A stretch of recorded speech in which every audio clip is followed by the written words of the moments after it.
ఓం శ్రీ సాయిరామ్ అండి. అందరికీ నమస్కారం. ఈరోజు నేను చక్కెర పొంగల్ చేశానండి అటుకులతోని.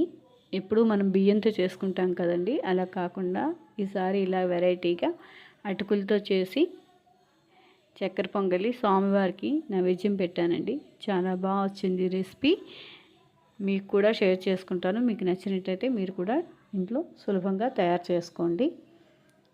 ఈ రెసిపీ కోసం నేను 1 కప్పు అటుకులు, 1 కప్పు బెల్లం, గుమ్మిడి గింజలు, కొబ్బరి ముక్కలు, పిస్తా, ఎండు ద్రాక్ష, బాదం, ఈ కప్పుతో కప్పుడు పెసరపప్పు తీసుకున్నానండి. ఇలా అన్నీ రెడీ చేసి పెట్టుకున్నాను. ఇలా అన్నీ రెడీ చేసి పెట్టుకున్న తర్వాత ఒక పక్కన పెట్టుకున్నాను. ఈలోపు స్టవ్ వెలిగించి చిన్న పాన్ పెట్టి అందులో పెసరపప్పు దోరగా వేయించుకొని రెడీ చేసి పెట్టుకున్నానండి. ఇదిగోండి, ఈ కలర్ వచ్చిందాక వేయించుకున్నాను. వేగిపోయింది, తీసి పక్కన పెట్టేసుకుంటానండి. ఈలోపు ఈ గిన్నె పెట్టుకొని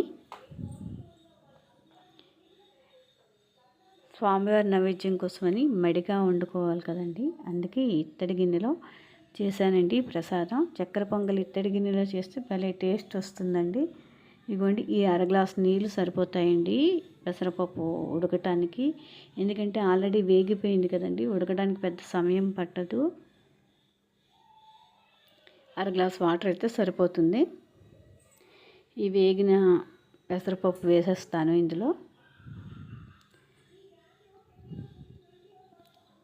నేను పెసరపప్పు వేడి మీద ఉంటుండగానే వేసేసానండి. ఎందుకంటే వేడిగా ఉన్నది వేరంగా వాటర్లో వేస్తే మెత్తపడుతుంది, వేరంగా కుక్ అవుతుంది కూడా కదండి, అందుకే వేసేసాను.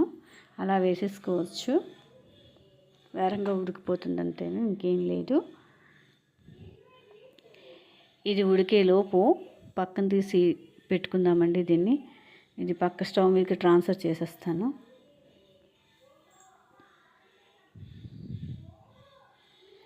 ఇప్పుడు ఈ స్టవ్ మీద పాన్ పెట్టి 1 చెంచాడు నెయ్యి వేసుకొని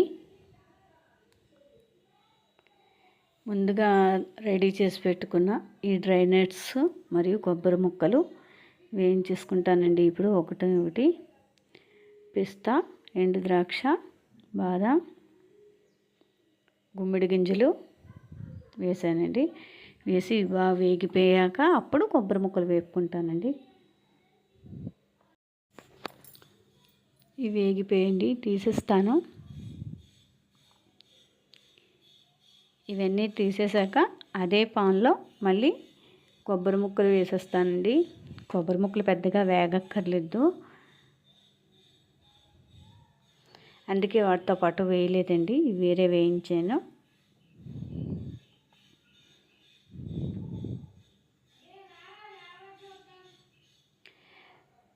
ఇప్పుడు పెసరపప్పు ఎంతవరకు వచ్చిందో చూద్దామండి. చూసారా ఎంత వేరంగా ఉడికిపోయిందో, ఎంత బాగా ఉడికిందో, చాలా బాగా వేరంగా కూడా ఉడికిపోయింది. ఇప్పుడు బెల్లం వేసేస్తానండి. ఈ కప్పు బెల్లం కూడా పట్టేస్తుందండి, కప్పు అటుకులకి కప్పు బెల్లం. కప్పున్నర కూడా వేసుకోవచ్చు. నేనైతే లాస్ట్లో 1 అరకప్పు పంచదార పాకం పట్టి వేసుకున్నానండి. అటుకులు కడిగి ఉంచుకోవాలండి. ఇలాగా రెడీ చేసి పెట్టుకున్నాను పక్కనే. ఇలా విడివిళ్ళాడుతూ రావాలి అటుకులు. ఈ బెల్లం వేసాక కొంచెం సేపు పాకం గట్ట రావక్కర్లేదు, కానీ కొంచెం ఒక ఉడికితే సరిపోతుంది. తర్వాత ఈ డ్రై నట్స్, ఇలాచీ పౌడర్ వేసేసుకోవడమేనండి. ఇది ఒక 2 మినిట్స్ కుక్ అయ్యాక, బాగా కుక్ అవ్వాలి. కుక్ అయ్యాక అప్పుడు లాస్ట్లో ఈ అటుకులు వేసుకోవాలి. అటుకులు వేసిన తర్వాత ఒక 10 నిమిషాలు ఉడికితే సరిపోతుంది, ఎక్కువ అక్కర్లేదండి.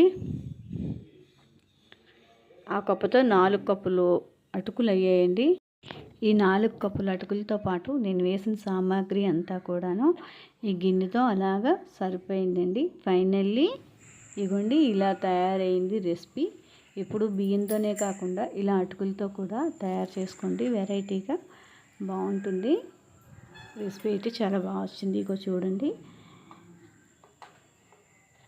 చాలా బాగా వచ్చిందండి. టేస్ట్ కూడా చాలా బాగుంది. ఇదిగోండి, స్వామివారి నైవేద్యం కోసమని ఇలా పెట్టాను. థ్యాంక్ యూ ఫర్ వాచింగ్ అండి. ఈ వీడియో నచ్చినట్టయితే లైక్ చేయండి. ఓం శ్రీ సాయిరామ్ అండి.